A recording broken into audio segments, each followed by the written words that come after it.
नमस्कार मित्रों, साथियों। भगवान के प्रति सबकी अपनी अपनी निष्ठा होती है, अपना अपना भाव होता है। ऐसे ही एक महात्मा जी का भाव ठाकुर जी के प्रति था।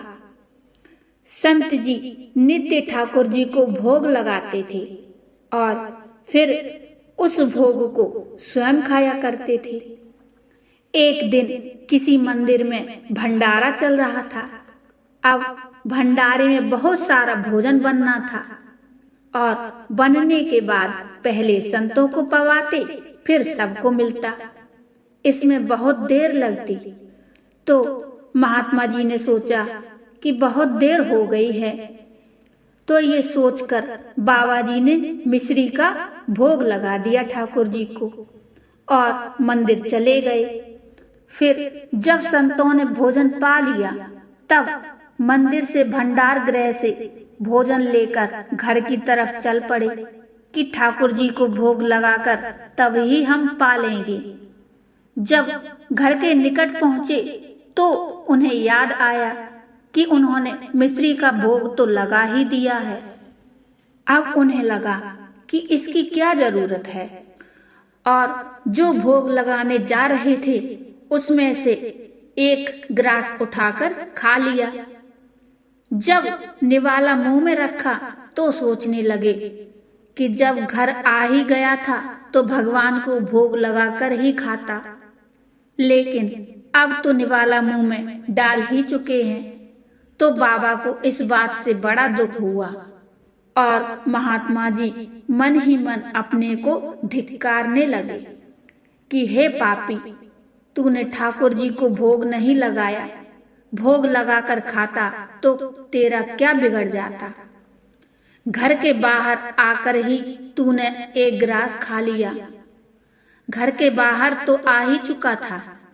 अब तो बाबा को इतना दुख हुआ कि वह मुंह का ग्रास उगल भी नहीं पा रहे थे और निगल भी नहीं पा रहे थे। निगल इसलिए नहीं पा रहे कि ठाकुर जी को भोग नहीं लगाया, और उगल इसलिए नहीं पा रहे कि भंडारे से लाए हैं। भोग का अनादर हो जाता। अब बाबा घर के बाहर ही बैठ गए और उनके दोनों आंखों से आंसुओं की धारा बहने लगी। महात्मा जी को ऐसे बैठे हुए 2 दिन हो गए। तीसरे दिन रात को एक छोटा सा बालक दौड़ता हुआ आया और महात्मा जी का मुंह अपने हाथ से खोलकर ग्रास निकाला और खुद वह ग्रास खा गया। और महात्मा जी कुछ कहते इससे पहले ही वह अंधेरे में गुम हो गया, क्योंकि महात्मा जी बहुत दुखी थे। उन्हें कुछ सोचने समझने का मौका ही नहीं मिला, क्योंकि वे इतने दुख में डूबे हुए थे।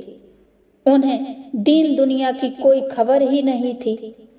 कुछ देर बाद बाबा जी अंदर गए और ठाकुर जी के चरणों में गिरकर रोने लगे और बोले, वाह वाह रे प्रभु, अपने तुच्छ दास के लिए तुमने मेरे मुंह का जूठा स्वयं खा लिया। मित्रों, ये सच है। भक्त का भाव पूरा करने के लिए भगवान कुछ भी करने को तैयार हो जाते हैं। मित्रों, ये कथा आपको कैसी लगी, कृपया मुझे कमेंट में जरूर बताइए। यदि कथा अच्छी लगी हो तो लाइक कर दीजिए और चैनल को भी सब्सक्राइब कर लीजिए। तो मिलते हैं फिर एक और सुंदर सी कथा के साथ, भक्तिमय कथा के साथ। तब तक के लिए नमस्कार।